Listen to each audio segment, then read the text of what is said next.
Hey everyone, happy hump day. So I realized while I was in the gym that number one, I did not go live for Tuesday Tea with Kim. It was a work day for me that was an out of sync work day. I normally don't work too much on Tuesdays. But anyway, so I missed that opportunity to go live. And then this morning I have started doing a Wealth Wednesday to just tell you something that that is valuable, really. I think wealth, for me, of course, I believe that your health is your wealth, that your relationships are your wealth, that your community is your wealth. So we're going to combine the two, and we're going to act like nothing happened here, right? So I'm in the middle of we're day 20 out of a 30-day challenge for gut health in my Facebook group.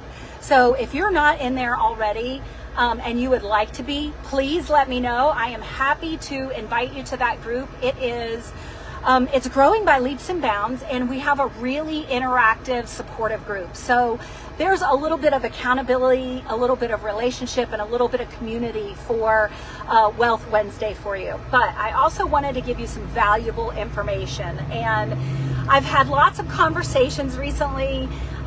People are always wanting to pick my brain, and they're like, oh, what supplement for this? What supplement for that? And this is something that we're also going over in depth in my F.O.R-YOU program right now. I'm so excited about that. It's just going so good. But we can't add stuff to a dysfunctional system and expect it to work as we expect it to work. Whether that is the highest quality probiotic or some, injectable something around, whatever it is, if your system is out of balance and dysfunctional, you're not going to absorb that stuff from your gut. You're not going to be able to digest those nutrients from your food.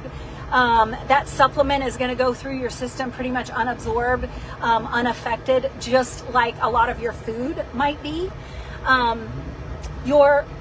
It's much less about a single hormone level than it is about how the whole hormone cascade works with each other.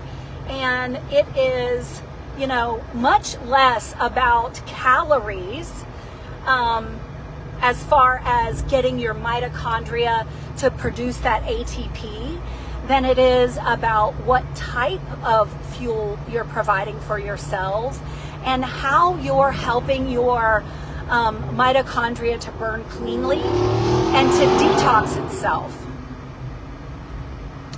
People are crazy. And how your body's able to detox itself, because when we think about nutrient and absorption and all of that, we always first look to the gut. But there's so many things that affect this entire ecosystem that's the inside of our body, where everything works together. And one of the things that we did on the live coaching call last night is we talked about some of those things in our environment, like the fluoride in our water, or the chlorine in our water, the bromine in our water is a toxin, and fluoride is a forever toxin that stays in our body, and it just overburdens our liver. So do we think that our liver is going to be detoxing well when it's completely overburdened by all the things in our environment? Do we think that it's going to be producing and releasing bile like it's supposed to help us to absorb fat when it's being overburdened by all this detox work? It's not. And there's only so much that our bodies can do without the right kind of support. Another thing that we talked about was fragrances, how your body still has to deal with those and how they can disrupt the microbiome. So even if you're taking, if you're taking a probiotic, but you haven't healed your gut cells or you haven't supported your gut cells, and you have 10 plugins in your house, your microbiome isn't going to improve from those probiotics. So, I just want to say that it is, you can't really, when you start to take the dive and to say, I'm fixing this body, like I'm taking this opportunity to really dive in and fix this body, because You know, this might be the last best chance that I have to do that. I'm not getting any younger. You know, this is the healthiest that I might be in a while unless I do something. I've heard all of those things, and I've thought those things before I figured out how to you know, naturally heal my body. So I've been where you are. I'm just a couple steps ahead of you, which is also why I'm reaching my hand back to say I can help you. But I did want to leave you with this. There are a couple of things that you can do, a couple of supplements that I love, but not for the reason that you might have heard them to take them for. And one of those is vitamin D. And I believe that all health starts in the gut. If your gut isn't healthy, your hormones aren't going to be balanced, your cells aren't going to be detoxing, they're not going to be creating good energy. And so you really do need to start in the gut, whether you want to or not, whether you have any outward gut symptoms or not. You're like, I don't have bloating, I don't have reflux, my gut's good. I'm just going to tell you that almost no one's gut is good. So you really do need to start with the gut. A gut challenge like I started 20 days ago would be a good place for you to start. My 10-week program would be a good place for you to start, and in just a couple of weeks you'll be able to join that whenever you want to. It's going to be kind of a rolling enrollment, so that'll be good. But one thing that you can take is vitamin D, and vitamin D is one of those things that almost everyone is deficient. You need a whole lot more than you think that you do, and the way that it helps your gut health is that it actually repairs the links in between the cells that form your gut. And remember, your gut is only one cell, sometimes two cell layers thick. Because the way that we want our gut to work is that we want those nutrients and enzymes and calories to come through our cell membrane, and that's the ticket to get into the bloodstream. We don't want it to go in between the cells, because that's when our immune system gets activated. That's when we get all over body inflammation. That's when our immune system gets activated, kind of goes crazy, can start seeing our food as invaders. And that's also where you can wear out your immune system. So what vitamin D does is that it kind of repairs that junction in between the cells, so that everything that you're absorbing and digesting is coming the normal route through the membranes of the gut cells. And it also fortifies the immune system. If your vitamin D is low, I bet that you are more prone to picking up anything that's going around in the environment. So it also helps to fortify your immune system, and it helps with microbiome diversity. And your microbiome is all the stuff, bacteria, fungi, microorganisms that live in our gut. Most of it lives in our colon, some of it lives in our small intestine, and some of it lives in our mouth, some of it lives in our stomach. We have a microbiome that lives in our sinuses, we have a microbiome that lives on our skin. But the microbiome I'm talking about is what's in our gut that allows us to do a lot of produce enzymes and neurotransmitters and send signals directly to our brain or to our lungs or to our skin that we don't even know about, that we haven't even thought about. But it really runs the show. And if your microbiome isn't healthy, then you're not going to be healthy. And when I talk about gut health, we really have to look at the health of the cells of your gut, and we have to look at the health of your microbiome. So vitamin D works on both of those. It keeps that gut from being leaky, it fortifies your immune system, and it also helps to diversify your microbiome, so that it's really hitting on all angles for gut health. And the other one, and I would say most people take about 1,000 to 3,000 international units. There was a study that came out recently that said that the dose for vitamin D is studied in University of California. I think UC Irvine. I think is where the study came from. Don't quote me on that, but it said that we really need 9,600 international units every day. I can tell you that I take 20,000 international units every day, and my vitamin D level was horribly low at 27. I was put on a prescription of vitamin D for 6 months, and it didn't go up at all because my gut was unhealthy at the time. And so now that I've healed my gut and I've increased the supplement of my vitamin D, now my vitamin D level is 55, which is still low. It's closer to 60.